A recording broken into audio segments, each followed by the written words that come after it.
Paul Morgan. I work here at Detroit Speed. Been working on this Chevelle for a while. We've done a bunch of updates to it. We're continuing to do updates, and I'd like to show you some of the things that we've done. In the front suspension, the customer requested that we use ABS. So the easiest solution was to use the DSE spindle with a Corvette hub for the sensor, and we modified our A-body control arms to accept the spindle. In doing so, we caused a steering issue, so we had to fabricate the steering arm. In the rear suspension, this is a little different than a normal Chevelle. We've gone with a parallel four-link using different components from the DSE library to come up with something that fit and functions. We've raised the bumper far enough that we had to relief cut the front of this so we could actually have access to the grille. We've also opened the bottom up down here for added radiator cooling. Okay, we've modified the rear of this for ease of filling the gas tank.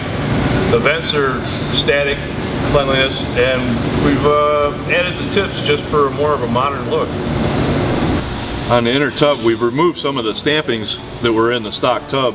We've also softened the line just to ease your eye.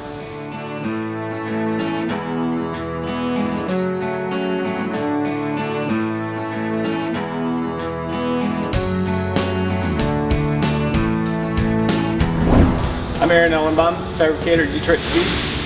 Working on the 40 alloys here, doing a lot of sheet metal work, fitting the body on the chassis and everything, all that stuff.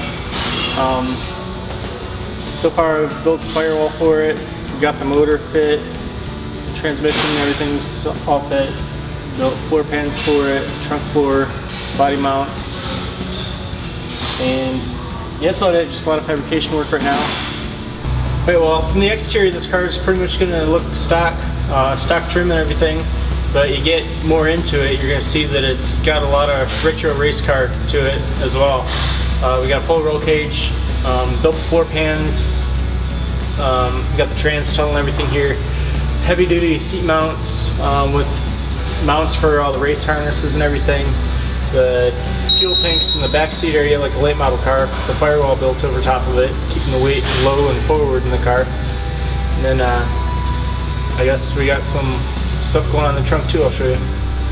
Well, back here in the trunk, fabricated all this, and you still got some usable trunk space. You have room for a suitcase and everything back here.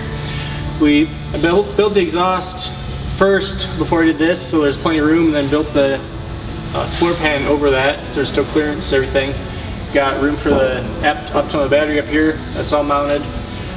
Got some stiffener braces up here just to tie the sheet metal together, keep everything from moving around like it's wanting to do. The deep tubs over here, started with the Mustang deep tubs and then cut them in half and sectioned them, built from about the midway up back to fit this body of the car. And just make it all flow together. Well, we've got the motor and everything mounted in here.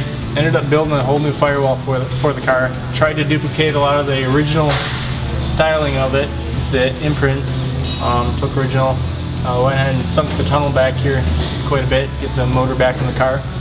Under here we've got the DSE X-Gen subframe grafted into the frame rails, fabricated frame rails, and we've got the quadrille link in the back and everything. So pretty much this car's gonna not be your typical Willys. It'll handle like it's on rails and typical DSE flavor, pro touring ride.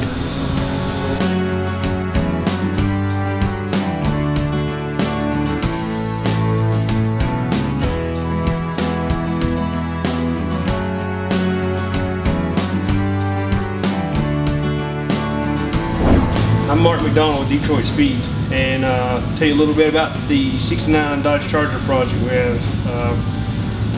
This is a 6.1 Hemi stroke, 426, makes around 1,000 horsepower, got a 4L80E GM transmission. What's cool about this car is it's got one of our first gen Camaro subframes under it. Another cool thing about this project is these things had vacuum actuated headlights, and we all know with age they don't work that well after age. So I used one of our first generation electric headlight door kits on it. So just made a couple of adapters, and it fit pretty well.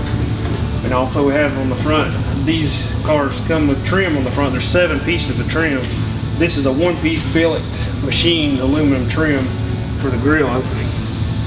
To make this car handle really well, we went with one of our hydroformed subframes for the first generation Camaro.